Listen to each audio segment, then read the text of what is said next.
صل على رسوله الكريم. أما بعد، أعوذ بالله من الشيطان الرجيم. بسم الله الرحمن الرحيم.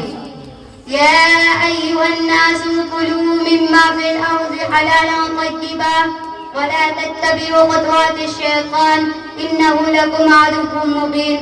وقال النبي صلى الله عليه وسلم: يأتي على الناس زمان لا يبالي المرء ما أخذ منه أمن الحلال أم من الحرام. صدق الله العظیم و صدق رسوله النبی الکریم.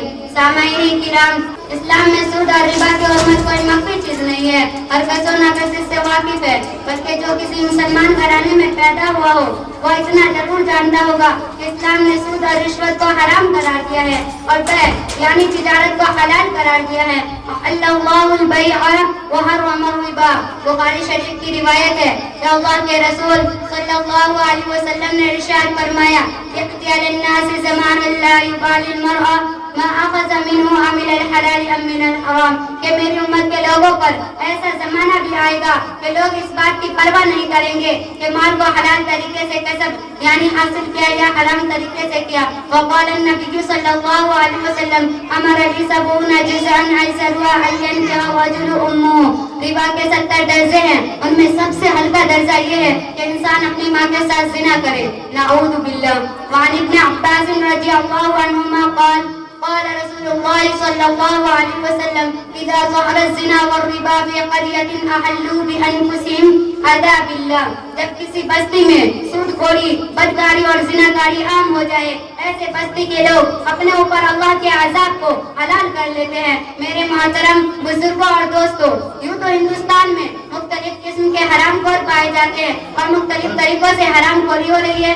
چوری کے ذریعہ، ڈکیتی کے ذریعہ، اغوا کر کے، ناپتول میں کمی کر کے، گھٹیا مال کو اعلیٰ مال بتلا کر. لیکن میری حقیر نظر میں سب سے خطرناک حرام خور وہ ہے جو سود خور اور رشوت خور ہو، جس نے مملکت ہند کو تباہ و برباد کر دیا ہے. وزیر اعلیٰ سے لے کر چپراسی تک رشوت خوری میں مبتلا ہے اور قانون چند پیسوں میں بک رہا ہے. بے گناہوں کو مجرم اور مجرموں کو بے گناہ ثابت کیا جا رہا ہے. گویا کہ آپ رشوت دے کر انسانوں کا نام خون بہا سکتے ہیں، ان کے مستقبل سے کھیل سکتے ہیں، ان کی صلاحیتوں کو تباہ کر سکتے ہیں. رشوت دے کر آپ قانون کو خرید سکتے ہیں، جھوٹے گواہوں کا انتظام کر سکتے ہیں، زمین و مکانات پر ناجائز قبضہ کر سکتے ہیں، امتحان میں اعلیٰ نمبرات سے پاس ہو سکتے ہیں. رشوت کی مہربانی سے آپ اپنے تمام جرائم پر خوشنما پردہ ڈال سکتے ہیں. آج کل چلتا ہے یوں ہی کاروبار زندگی، آج کل چلتا ہے یوں ہی کاروبار زندگی.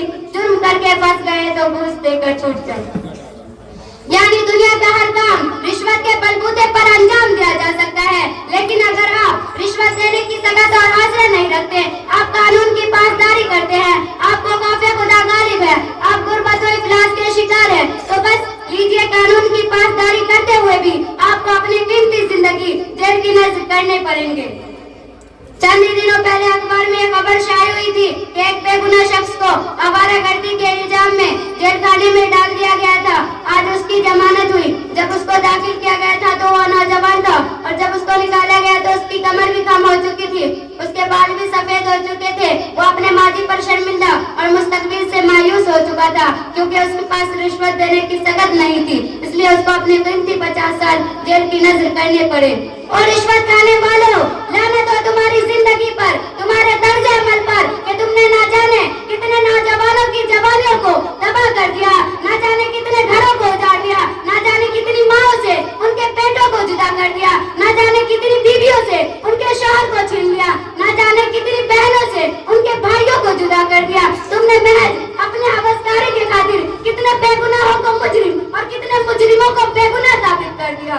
ظالموں، تم نے قانون کے ساتھ غداری کی. تم ہندوستان کے بدترین دشمنوں، سوسائٹی کے غلط ترین مجرموں. تمہارا جرم ناقابل معافی ہے. تم صرف ہندوستان کے قانون کے ساتھ ہی غدار نہیں ہو بلکہ تم مجرموں کے خون کو چوس رہے ہو اور تم یہ کہہ رہے ہو کہ ہندوستان میں غریبوں کو جینے کا حق نہیں ہے. اگر جینا چاہتے ہیں تو رشوت دے کر ہمارے پیٹ کے جہنم کو بھرنا پڑے گا. میں ان رشوت خوروں سے، یہ کالج اور یونیورسٹی کے پروفیسروں سے پوچھنا چاہتی ہوں کہ جب ہندوستان میں قانون بن رہا تھا اور ڈاکٹر امبیڈکر یہ قانون بنا رہے تھے تو یہ کیا بات ہوا تھا کہ ہندوستان میں غریبوں کو جینے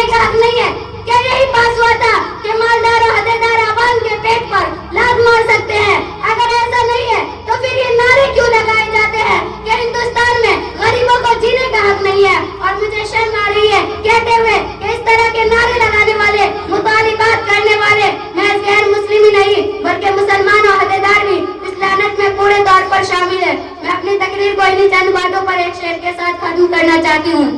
یا رب عمل خیر کی توفیق عطا کر, یا رب عمل خیر کی توفیق عطا کر, ہے خیر کے طالب رہے صدیق عطا کر.